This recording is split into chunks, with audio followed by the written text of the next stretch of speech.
Just like physical fitness is important to winning a running race, marketing fitness is important to outrunning your competition in the marketplace.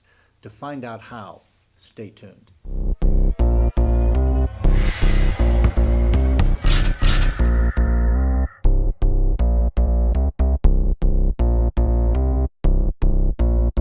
Hi, this is Dan Droz here at the Droz Zone.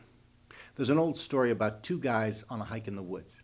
They see a bear in front of them, and one of the hikers carefully goes into his backpack and starts taking out a pair of running shoes. His friend looks at him and says, "What are you doing? You are never going to outrun that bear." To which his friend says, "I don't have to outrun the bear, I just have to outrun you." To win against a competitor, you have to have what it takes to outrun them. In a running race, you've got to be physically fit. In the marketplace, you've got to be marketing fit. And there are a lot of similarities between physical fitness and marketing fitness. For example, to be physically fit, you need to do two things: reduce the stuff that slows you down, that's the fat, and increase the thing that gives you performance, muscle.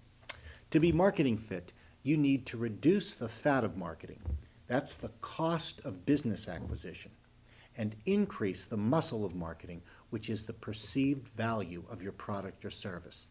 Let's talk a little bit about the cost of business acquisition, sometimes called the cost per customer or the cost per contact. We sometimes just use the initials CPC, which relates to how much it costs you to actually make a contact with a prospect and or the total cost of landing a customer.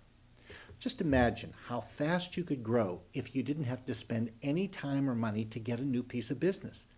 The more you've got to spend to get a new piece of business, the slower you grow. Marketing fitness means first keeping that cost of contact, your CPC, as lean as possible. Well, how do you do that? By using as many marketing methods as you can that do not incur the incremental costs of frequency and reach. Frequency is how many times you reach out to or contact somebody, and reach is how many people you're actually trying to reach out to. For example, when you advertise or do direct mail, you've got to pay for every eyeball. Now, I'm not saying don't use advertising or direct marketing, but you have to be really careful not to pay for impressions that don't lead to a customer. On the other hand, if you've got trucks or vans, you can use them as rolling billboards, not just to identify your company. Effective signage on your building, outbound emails and other online methods, and a strong referral program can also reduce your contact cost.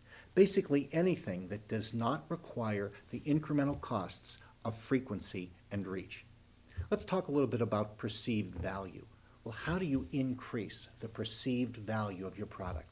The two most important principles of increasing perceived value are design and framing. Let's talk about design.